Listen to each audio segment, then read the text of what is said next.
एक फंक्शन जो two variable का है वो इस तरह से दे रखा है और ये जो डिफाइन है ऑर्डर पेयर जो 0 0 के बराबर नहीं है उनके लिए है। तो हमसे पूछा गया है कि पार्शियल एफ और एफ जो है वो बाउंडेड है या अनबाउंडेड है, या कौन इसमें बाउंडेड है या कौन इसमें अनबाउंडेड है।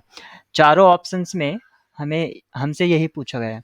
तो हमें यहाँ पर जो चेक करना है partial f with respect to x and f, इसके बाउंडेडनेस चेक करनी है हमें।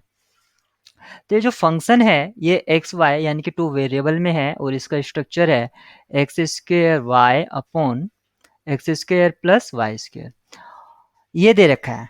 तो किसी भी फंक्शन के जो बाउंडेडनेस है अगर वो वन वेरिएबल में होता था तो किसी भी फंक्शन का अगर सारी की सारी इमेज अगर किसी रियल नंबर से पर्टिकुलर रियल नंबर से अगर छोटी हो जाती हैं तो हम उसको बाउंडेड कह देते थे, जैसे कि हमने ये पढ़ा है। अब यहाँ पर टू वेरिएबल है तो इसके बाउंडेडनेस को चेक करना थोड़ा कॉम्प्लिकेटेड हो जाता है या अपने आइडिया को एक्सटेंड करना पड़ेगा।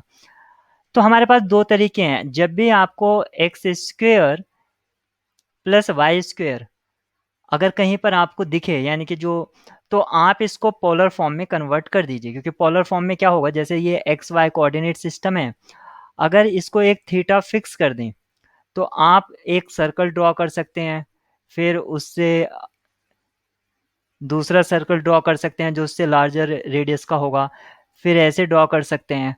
यानी कि एक फिक्स थीटा के लिए और आर आपका वेरी कर रहा है तो ये एक कंसेंट्रिक सर्कल्स हो गए यानी कि जिनका सेंटर सेम है। तो यहाँ पर अगर इसको हम फैमिली ऑफ सर्कल भी कह सकते हैं जिनका सेंटर ओरिजिन है। तो इस तरह से आपका जो डिजायर्ड पार्ट है वो पोलर कोऑर्डिनेट्स में कन्वर्ट हो जाएगा और वहाँ पर बाउंडेडनेस चेक करना या पार्शियल डेरिवेटिव चेक करना आसान है। अगर आप पोलर कोऑर्डिनेट्स में नहीं जाना चाहते तो और इसको एक्स वाई कोऑर्डिनेट सिस्टम की हेल्प से ही करना चाहते हैं तो आप y equal to M x put कीजिए।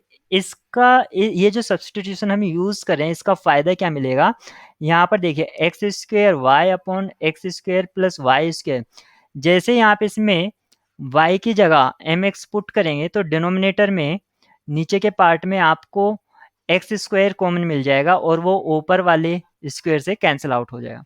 तो यहाँ पर मिलेगा x square m x upon x square plus m square x square, और इसको हम लिख सकते हैं m x upon one plus m square. अब ये जो फंक्शन था, फंक्शन जो टू वेरिएबल में था एक्स वाई में, अब वो एक सिंगल वेरिएबल एक्स में रिड्यूस हो गया for y equal to M x direction में, यानी कि इस पाथ के अलोंग वो एक सिंगल वेरिएबल में रिड्यूस हो गया।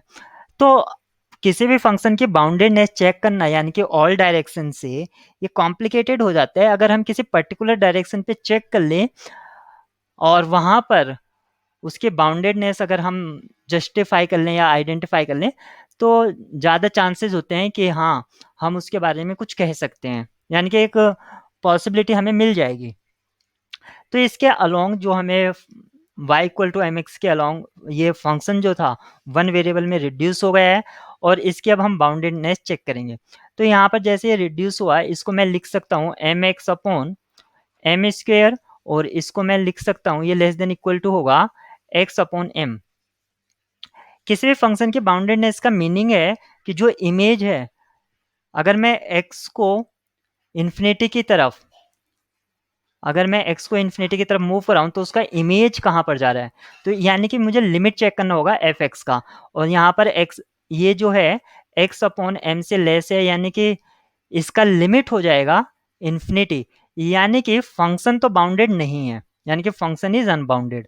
अब हम पार्शियल डेरिवेटिव की बात कर लेते हैं, जैसे कि पार्शियल डेरिवेटिव पूछा गया था। तो जो फंक्शन इन टू वेरिएबल था जो कि हमें दे रखा था M square Y upon x square plus Y square, ये path y equal to M x के अलोंग हमें सिंगल वेरिएबल में रिड्यूस हो जाता है और जो मिलता है M x upon one plus M square. अब ये जो फंक्शन एफ एक्स हमने इसको कॉल कर देते हैं, तो इसका पार्शियल डेरिवेटिव बोलो या टोटल डेरिवेटिव बोलो सेम बात हो गई है।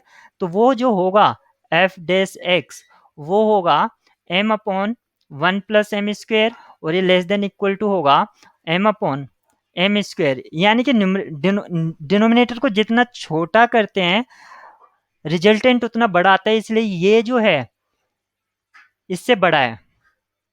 और इसको इसमें जब कैंसिलेशन आप अप्लाई करेंगे तो ये मिलेगा आपको 1 अपॉन एम स्क्वेयर या एम, यानी कि जो एफ डैश एक्स है वो लेस देन है, लेस देन इक्वल टू है 1 अपॉन एम से।